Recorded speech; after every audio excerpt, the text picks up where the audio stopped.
This EMC Neutrik connector GAC-4 cable 4-1 was soldered by me and my grandpa. It took hours and hours. I didn't see some of the directions for this connector specifically until after we were done soldering it. This cable is approximately 18 feet in length. As you can see, it's quite a ways to the door. It sounds absolutely excellent, especially at 96,000 kilohertz recording on a microphone.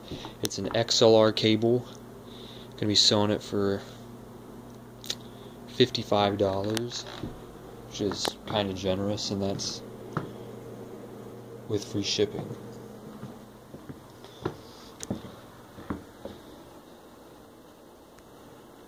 I'll give you a look here at the connector ends.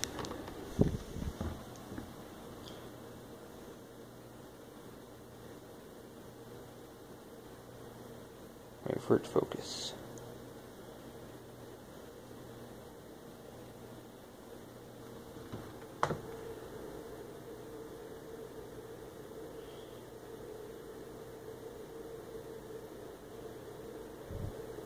The soldering job works, haven't had any issues, although there's supposed to be some kind of grounding cap in there that you put the shield over top of. Like I said, I hadn't found the directions until we were done soldering, so we actually soldered the two winded cables, 2 pins 2 and 3, and then 1 is the ground.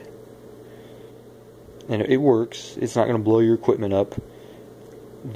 My microphone has, I guess it's handling noise, I guess it's air passing through the microphone when I move it around, but I think it's done that with the other cables I've had. So I'm pretty sure it's nothing to do with this cable.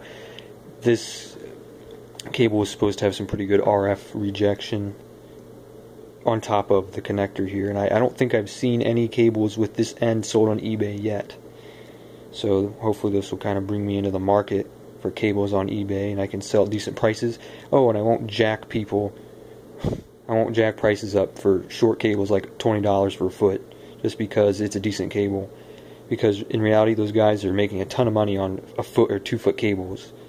You know, you save the more length you buy, and it's not in proportion. It's a really easy way for them to make money, especially off people who buy cords for pedal boards and stuff for guitars. So I hope you enjoyed this. Go to the other end. So you know, it's a nice silver color. The connectors are gold, I think. So much glare, man.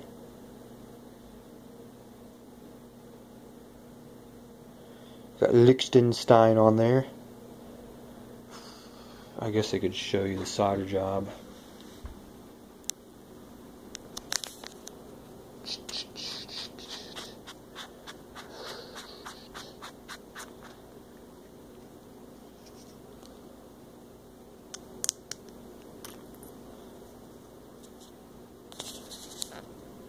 Here you've got the relief, and see there's supposed to be a metal housing that goes around here and fits into